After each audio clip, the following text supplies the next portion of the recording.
Hola, buenas tardes. Mi nombre es Javier Dávila Chalita y hoy vengo a presentarles el tema de los presupuestos, que es cómo se sacan y para qué sirven.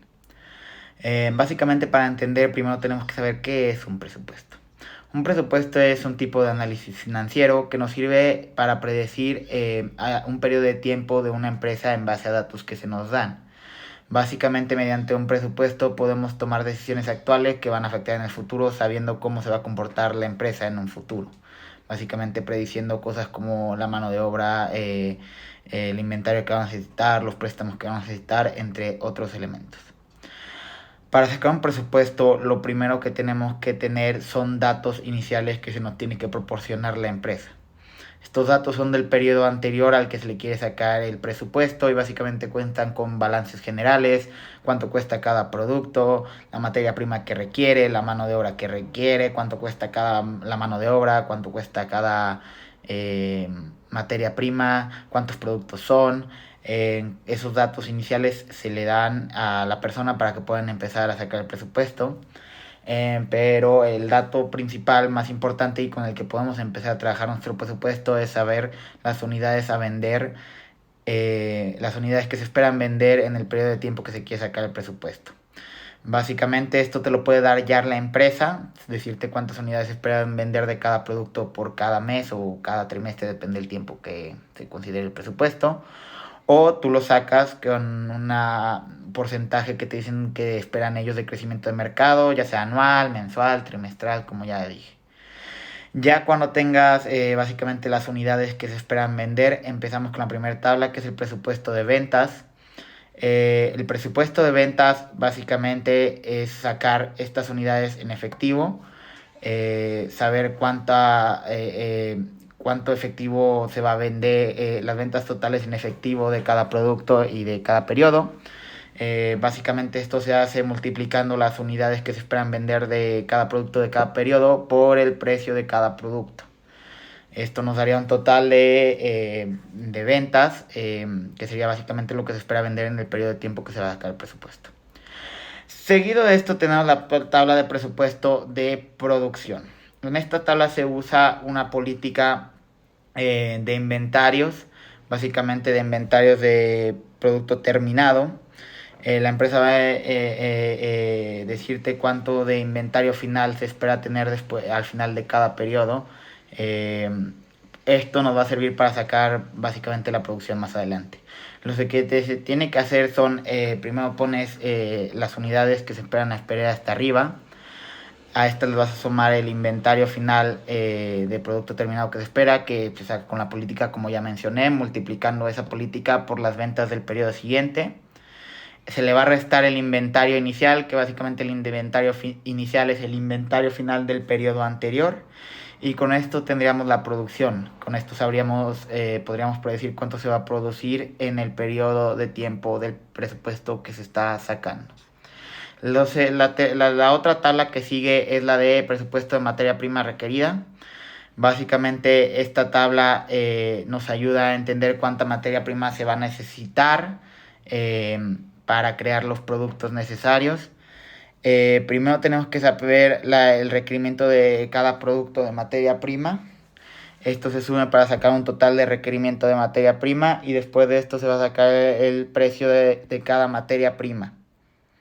Se pone el precio de cada materia prima debajo del total de requerimiento de materia prima para ese producto en específico y se multiplican.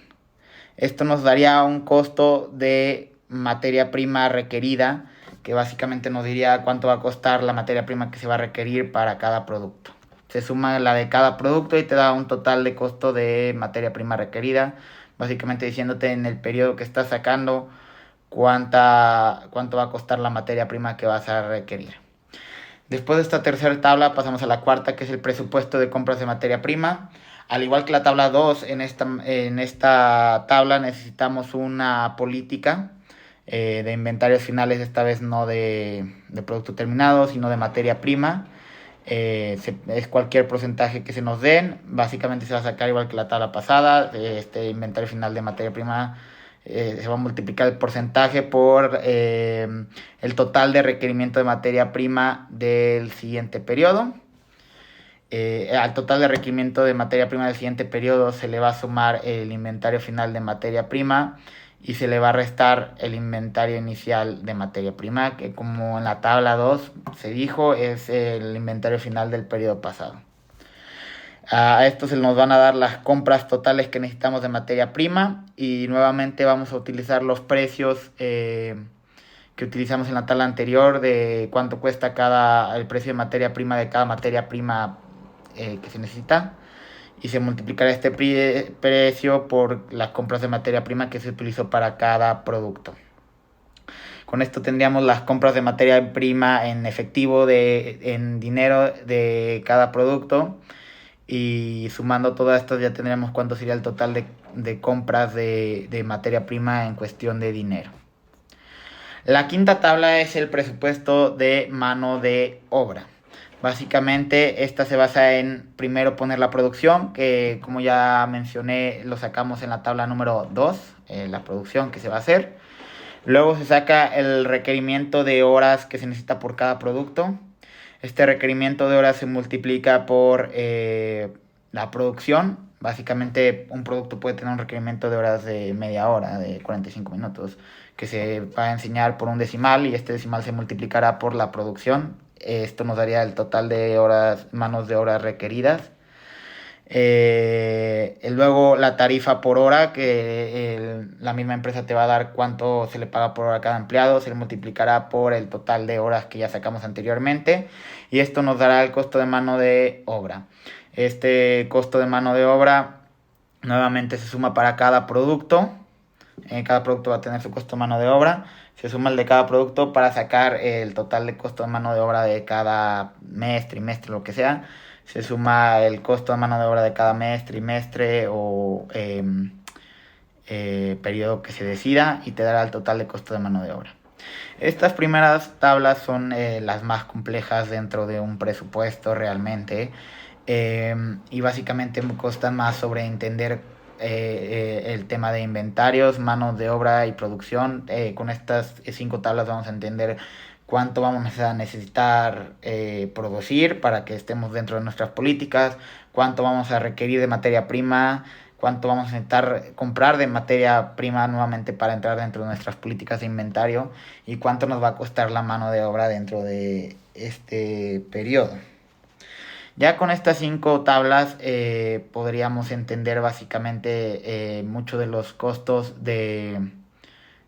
muchos de los elementos importantes de la empresa, pero aún no podemos sacar un estado de resultados, ya que nos faltarían los gastos fijos y los gastos de ventas, los gastos administrativos y los gastos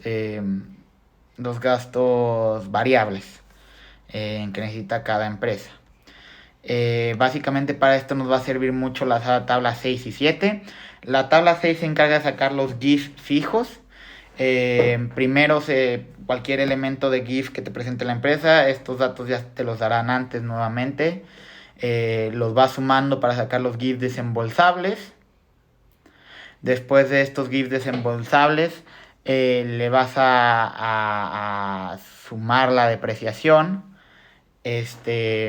y te darán los GIF ahora sí totales.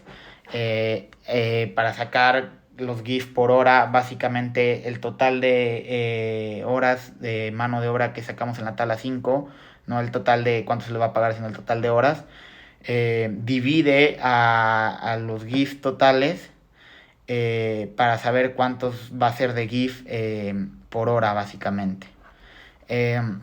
También este sería el total de GIF y también lo puedes sacar si estás dividiendo por meses o trimestres, también los puedes sacar así, básicamente haciendo otra tabla que te enseñe cuántos van a ser los GIF desembolsables y los GIF normales mensuales o trimestrales y también la depreciación trimestral o mensual. Ya con esta información sabríamos el total de los GIF y también el GIF mensual que se utilizaría, ya sea desembolsable o el total. Luego tendríamos los gastos de ventas, los gastos de administración y los gastos variables. Básicamente los gastos de venta nuevamente se te van a dar, nomás tienes que sumarlos por cada mes. y puede haber depreciación también en estos gastos, también se suma. Los gastos de administración también los va sumando, básicamente sacando el total de gastos de administración, nuevamente puede haber demostración y tenemos esos dos gastos. Finalmente los gastos variables, que son los que más son diferentes, es si hay alguna comisión dentro de tu empresa, te las va a dar, te las va a dar la empresa y tú tienes que multiplicar estas comisiones por las ventas totales que sacaste en la tabla 1. Ya con estos gastos, finalmente haríamos una última tabla antes de pasar al estado de costos de resultados, que sería la evaluación de inventarios. La evaluación de inventarios consta de la materia prima que va a usar cada producto, o sea, todas las materias primas que van a usar cada producto, más lo que le va a costar la mano de obra de cada producto, más eh, los GIF fijos por hora que pusimos de cada producto, y esto nos daría el costo unitario de cada producto.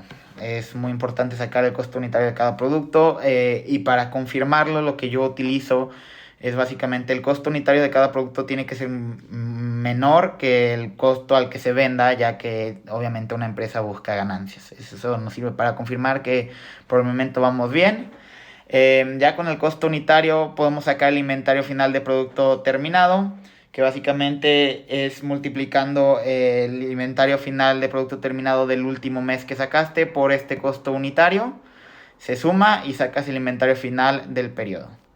Luego, para sacar el inventario final de materia prima, básicamente es cada materia, el inventario final de materia prima que sacaste en la tabla del último mes, nuevamente lo multiplicas por el costo de esa materia prima, lo sumas y te sale el inventario final de materia prima de todo el periodo.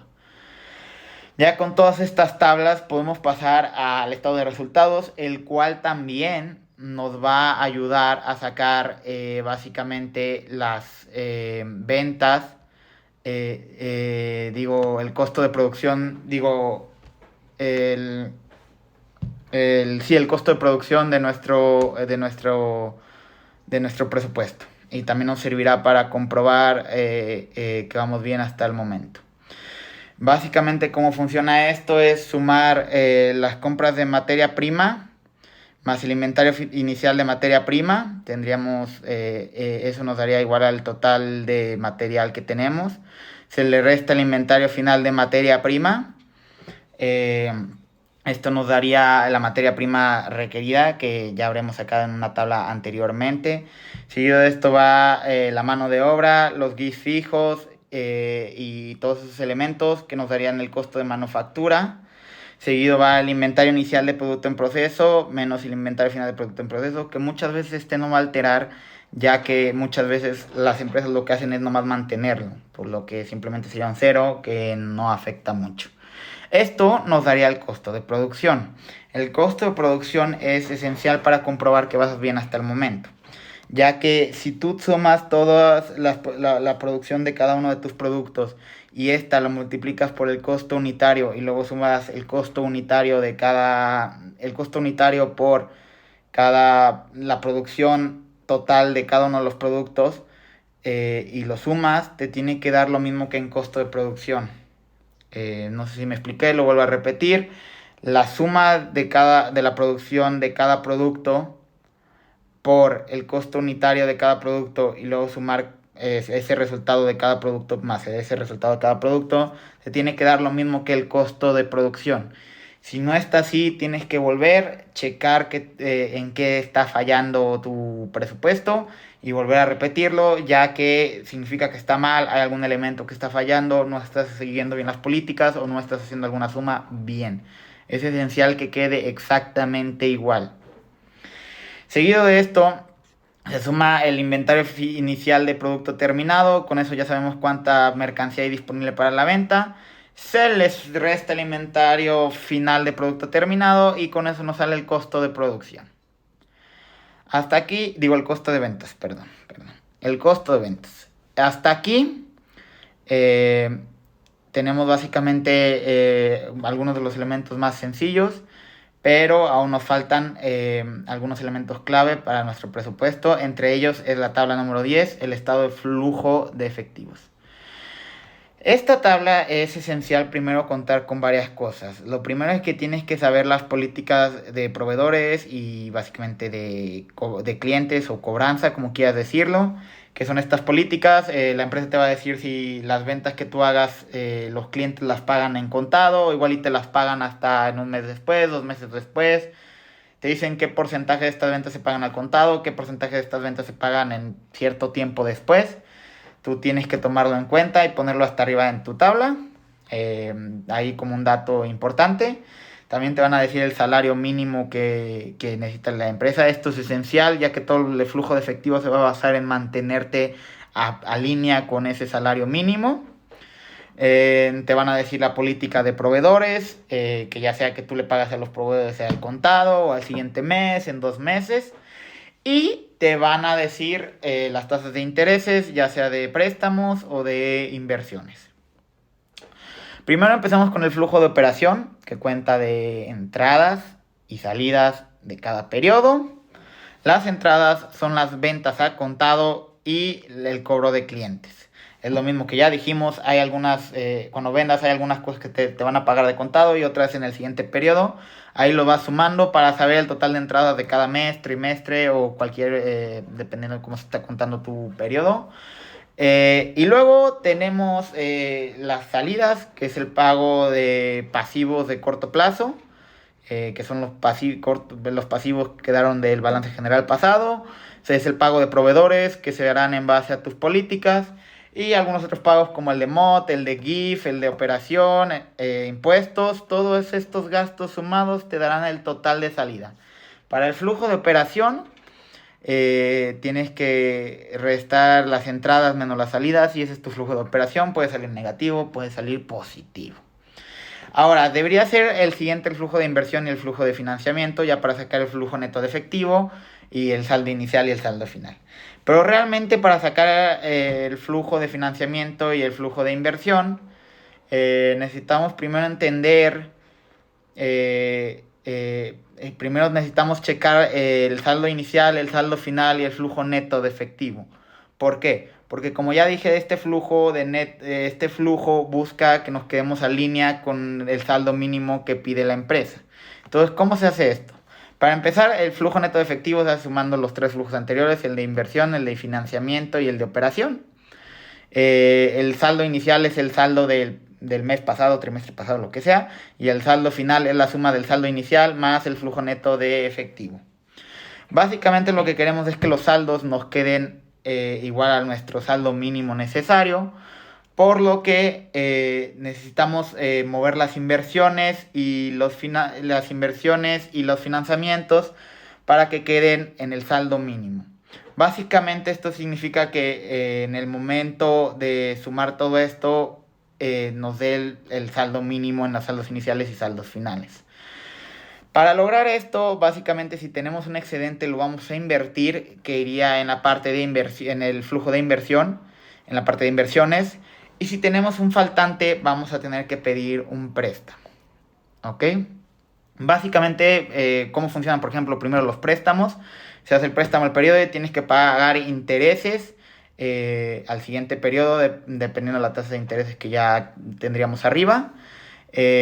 También, si en los siguientes periodos tienes un excedente, ya no se ponen inversiones y no sirve para el pago de préstamo. Todo esto va haciendo que básicamente los pagos de intereses se vayan pagando y se vaya pagando el préstamo conforme van pasando los meses o trimestres. Y las inversiones funcionan más o menos igual.